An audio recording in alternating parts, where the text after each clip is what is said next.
شان والے. آپ بھی میرے ساتھ دو جملے پڑھ دیں تاکہ اللہ رب العالمین اس نسبت سے ہمیں جنت نصیب فرمائے. محمد ہمارے بڑی شان والے لگاتے ہیں نعرہ یہ ایمان والے لگاتے ہیں نعرہ یہ ایمان والے. دیے جن کو رتبے خدا نے نرالے دیے جن کو رتبے خدا نے نرالے. محمد ہمارے بڑی شان والے. عزیز دوستو، آج محبت نہیں، آج بحث ہے. بحث ہے. اگر کوئی آدمی داڑھی کٹا ہوا سر و ننگا کوئی ایک کلپ چڑھتا ہے تو ہمارے مسلمان بھاگتے ہیں، مولوی صاحب اس کا جواب دو، اس کا کیا ہے؟ ربیع الاول کہتے ہیں میلاد منانا جائز ہے. ہزاروں کتابیں لکھی گئی ہیں کہ میلاد مصطفیٰ منانا بالکل جائز ہے، اللہ رب العالمین کی سنت بھی ہے اور مصطفیٰ نے محبت کا اظہار کیا ہے. تو میں کہتا ہوں بھائی آپ کو ہم نہیں سمجھا سکے تو اس کی بات کی دلیل ہم کہاں پیش کریں؟ آج علامہ اقبال نے بھی بڑی خوبصورت جملہ کہا ہے، عقل کو تنقید سے فرصت نہیں. تنقید ایک دن نہیں، 2 دن نہیں، 4 دن نہیں، فرصت ہی نہیں، اسی چکر میں کشمکش میں لگ گئی ہے. عقل کو تنقید سے فرصت نہیں، ارے عشق پر اعمال کی بنیاد رکھ. اگر تیرے اندر عشق مصطفیٰ آ گیا، جھگڑے ختم، مناظرے ختم، بحث ختم، مباحثے ختم، پھر اللہ رسول کی لگن تیرے اندر آ جائے گی. پھر جو دنیا بھی کہتی رہے لیکن تجھے کوئی پرواہ نہیں ہوگی. علامہ اقبال نے بڑا خوبصورت جملہ کہا ہے. ہم عبادت کو بڑھائیں، عشق کو بڑھائیں، اہل بیت سے پیار کریں، صحابہ کرام سے محبت رکھیں. لیکن سنو، فاروق اعظم رضی اللہ تعالیٰ عنہ وہ ہستی ہے کعبے کا طواف کرنے کے بعد جب حجر اسود میں گیا نا، جو حج عمرہ کر کے کے لیے گئے نا، جب وہ حجر اسود کے سامنے گئے، یہ جنتی پتھر ہے، جنت سے اللہ رب العالمین نے بھیجا ہے، کعبے کے 4 فٹ کے اوپر دیوار میں لگا ہوا ہے. یہ ہر مسلمان کی خواہش ہوتی ہے کہ ایک دفعہ میں اپنے لبوں سے چوم لوں، میرے مصطفیٰ نے چوما ہے. فاروق اعظم رضی اللہ تعالیٰ عنہ حجر اسود کے سامنے جاتے ہیں. محبت کی بات بتا رہا ہوں، غور کرنا. اے حجر اسود، میں کوئی لکیر کا فقیر نہیں ہوں، میں تجھے چومتا پھروں تو میں تو تجھے اس لیے چوم رہا ہوں، میرے محبوب اپنے لبوں سے چوما ہے.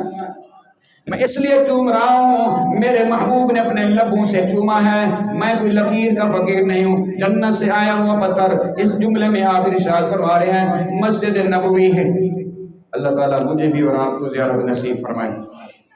مسجد اللہ تعالیٰ کی ہے، مگر یہاں کیا ہے؟ مسجد نبوی، نبی کی مسجد. ایک نماز پڑھو، 50,000 نمازوں کا ثواب تمہارے نام اعمال میں اللہ داخل فرما دیتا ہے. وہاں ریاض الجنہ بھی ہے، اگر 2 رکعت نفل پڑھنا نصیب ہو جائے اللہ رب العالمین جنت عطا فرما دیتا ہے. مدینہ سارا جنت ہے، ریاض الجنہ ہے، جنت البقیع ہے. کسی نے پوچھا امام مالک تو یہ فرماؤ کہ جنت کہاں ہے؟ آپ نے فرمایا سارا مدینہ جنت ہی جنت ہے. آپ کے آنے سے پہلے یثرب تھا، بیماریوں کا گھر تھا، بلاؤں کا گھر تھا. آپ نے قدم رکھا، اللہ رب العالمین نے اس مٹی کے اندر بھی شفا رکھ دی. تو میں عرض کر رہا تھا فاروق اعظم رضی اللہ تعالیٰ عنہ بڑی داستان محبت ہے. غور کرنا اہل بیت کی محبت کیا ہے اور صحابہ کرام کی محبت ان سے کیا وجود رکھتی ہے. فاروق اعظم رضی اللہ تعالیٰ عنہ منبر رسول پر بیٹھے ہیں. وہ منبر رسول جو میرے محبوب علیہ السلام اپنے منبر پر قدم رکھا وہ قابل تعظیم ہے. آپ فاروق اعظم رضی اللہ تعالیٰ عنہ جمعہ کا دن ہے، خطبہ ارشاد فرما رہے ہیں. حضرت حسین رضی اللہ تعالیٰ عنہ آپ نے ارشاد فرمایا الحسن والحسین سیدی شباب اہل الجنہ. میرا حسن اور حسین جنتی نوجوانوں کے سردار ہوں گے. نوجوان کیا، اگر کوئی صاحب داڑھی سفید داڑھی والا بابا بیٹھا ہے نا جی، جب جنت میں جائے گا تو جوان ہو کر جائے گا. الحمدللہ سارے جوان ہو کے جائیں گے. حضرت حسین بچپن کا زمانہ ہے. آپ رضی اللہ تعالیٰ عنہ مسجد نبوی میں آتے ہیں. حضرت علی بھی بیٹھے ہیں. حضرت علی سے آگے گزرتے ہیں، حضرت علی نے پکڑا. اے حسین کہاں جا رہے ہو؟ عمر فاروق رضی اللہ تعالیٰ عنہ نے ارشاد فرمایا علی اس کو آنے دو۔ حضرت حسین رضی اللہ تعالیٰ عنہ فاروق اعظم رضی اللہ تعالیٰ عنہ کے سامنے آ کے کھڑے ہو گئے، ارشاد فرمایا اے عمر فاروق رضی اللہ تعالیٰ عنہ کھڑے ہو جاؤ، میرے نانے کے منبر سے اپنے نانے کے منبر پہ چلے جاؤ۔ یا اگر کوئی خطیب جمعہ کے دن ممبر پر بیٹھا ہو، کوئی بچہ آ جائے، مثال میرا بیٹا آ جائے، تو میں اشارہ کروں گا میرا چھوٹا بیٹا تو گھر بھیج دو، میں باتیں تو نہیں کروں گا نا، جمعہ کا ٹائم ہے۔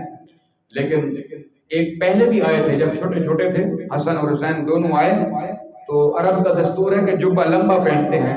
حضرت حسین جب آئے تو آپ کا جبہ پاؤں میں پھسلا تو آپ گر گئے۔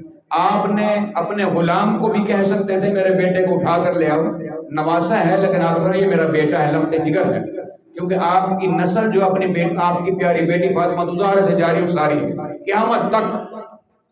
ایک موقع پر آپ نے یہ بھی ارشاد فرمایا یہ قرآن میری اہل بیت کے ساتھ ہے، اہل بیت میری قرآن کے ساتھ ہے۔